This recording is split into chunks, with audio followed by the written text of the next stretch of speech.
So now you've made over 1 million online. What would you say are the biggest lessons you've learned along the way? Wow, yeah, loads.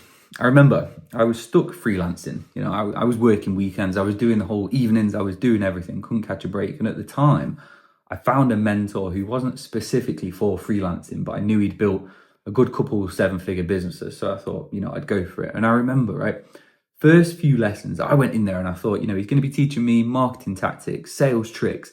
But instead, a lot of it was around my relationship between time and money, which was pretty surprising, right? They're not the lessons that I expected, but it's those that have stuck with me for the longest. And I remember, right, the first lesson was that he told me I didn't have a scaling problem, and then I had a business model problem, which knocked me for six a bit, because I went in there and I was kind of asking him, I want to try and raise my rates. I want to try and get better clients. I was asking him how I can fulfill those clients quicker. But he showed me that I was trying to optimize the wrong thing. He told me that I'd always be capped and that there was always going to be a ceiling if I carried on that path, right? And I can't remember how he framed it, but it was something like, stop asking how to work more efficiently and start asking how to work less. And that sentence proper got me, right? Because it's basically the difference between just being a freelancer and then owning an actual business, right? Because if I stopped, the business stopped, and effectively it was just a glorified job that was paying myself, right?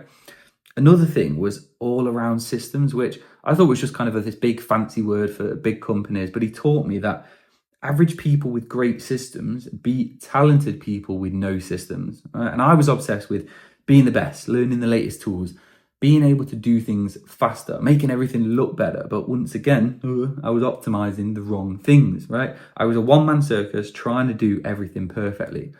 And he said it's basically why McDonald's don't have the best burgers, right? But instead they have the best systems and they have the best marketing, which is why, that talented chef down the road, he can't keep his business open, right? Because you've got to build these systems that work without you, whether you're there or not, whether you open it in a new country or not, right? Or else it's going to be you that's working forever, which was a big mindset shift for me. And another one was pretty unexpected, right? He said something along the lines of small thinking creates smaller problems.